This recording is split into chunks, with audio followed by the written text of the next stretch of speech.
Hey there friends, welcome back to another Dinkum video. Today I've got an inspiring little showcase for you. I don't know about the rest of you, but I always have the hardest time with Irwin's barn area on any of my Dinkum islands.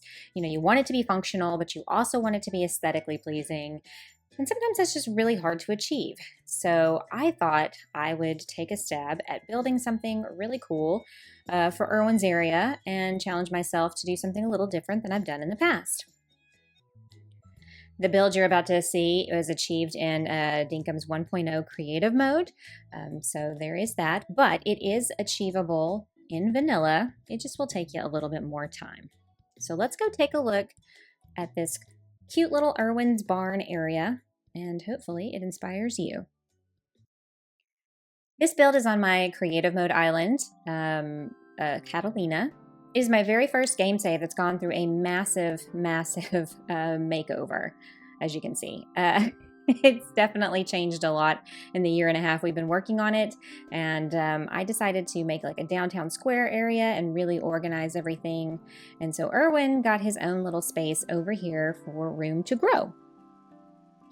Okay, right away, I decided to do kind of these pillars with the fencing in between. These are gates so that it would actually connect to the dirt printed area here, and use the stone lanterns from the mines, just because I liked the fire look of this. But I really wanted this like statement piece of this arched entryway that was achieved by dirt printing. And then I put a bridge on top, and then I used some of the statues to really kind of make a sign, make a statement. Hey, you're coming into Irwin's area, Irwin's animal paradise, if you will. And of course, I put a rue crossing sign. So immediately you come in and Irwin's barn is right in front of you. I put a lot of trees over here because I thought, you know, animals, they need shade. But one of the things that I really like about this is that number one, I worked with the terrain. I did not do any terraforming or dirt printing or compacting.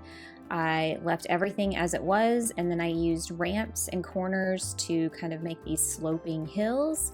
And I was really happy with how this turned out. I've kind of started this practice on my vanilla playthrough, and I've kind of carried it over here. I've kind of liked not just, you know, mowing everything down and starting from scratch. Now, don't mind my sick animals. I'm the worst at taking care of any of them. But I created this little dog adoption area, and I spawned in every single type of dog in the game. There are some rare doggos, this being one of them. I have never had the pleasure of actually finding them. Oh, there's Irwin. On my own. So in creative mode, you can spawn animals in. And I decided, you know, hey, I have that feature. I'm definitely going to take advantage of it. Look, it's like a border collie maybe? Right now, they're all just kind of hanging out. So I put down some pergolas and put the dog houses underneath that just for added shade. And then use the vine walls here to kind of just frame that out. I put down some doggy bowls there, you know, for feeding. This one, poor guy, he's been sick a minute. I need to probably fix that. But the little building you see here was inspired by my friend Gigi, RileyKSGaming. Her Just Dinkum channel has this cute little doghouse build, and I said, you know what, I have the perfect spot for that. Also over here, I just, you know, placed in some natural things here. I might spawn in some turkeys and different things to roam free. I might have to put a fence here if I want to keep them in. And then over here are some of the more docile animals in the game. You've got the roos. Oh, there's a magpie. You got the roos and the moos, and I think there's an echidna or two. There's one. And there's also, I think, a frilly. Yep. I don't know why I just put the lone frilly, but it just seemed to work. It seemed to fit. It seemed to be a thing. Again, I worked with the terrain. I used ramps to kind of make it look more sloped because I did not want it to be all blocky, but I also wanted it to feel natural. And then over here on this little side, I put in a little penguin enclosure. I added some water. And this was the only terraforming I did here. I dug out a spot to bring water in from the little river over here. And then I put down some ice because obviously they're going to want some ice. And it was built up over here a little bit and had the pine tree. So I thought, you know what, we're going to make that work. And then of course over here in this area, you come out, and you go in the gate. This is, oh goodness gracious, what a mess. Hang on, let's clean this up. Okay, that's better. I forgot we were gonna have company today. And I didn't tidy up like I should have. But I put a couple of pleeps and wombats and chooks. Actually, these are the original animals from my very first save. The animals, I kept them. I managed to keep them alive, shockingly. No, the animals don't die in this game.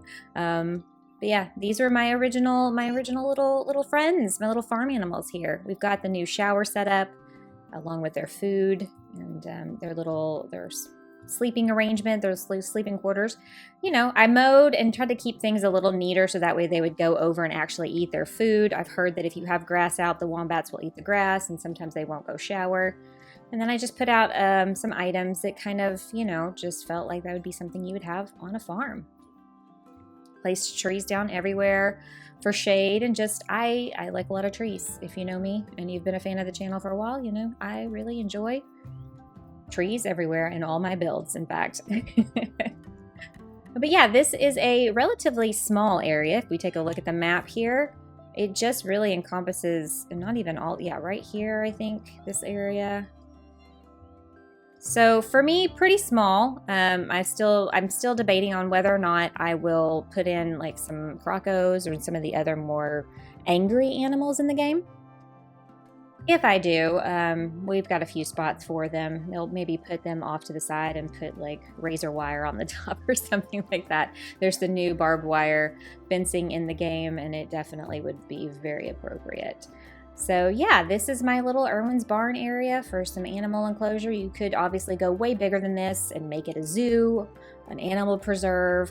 I just wanted to keep it small because I've had some feedback from you viewers in the channel, and you guys wanted something that was a little bit more achievable for the quote average player.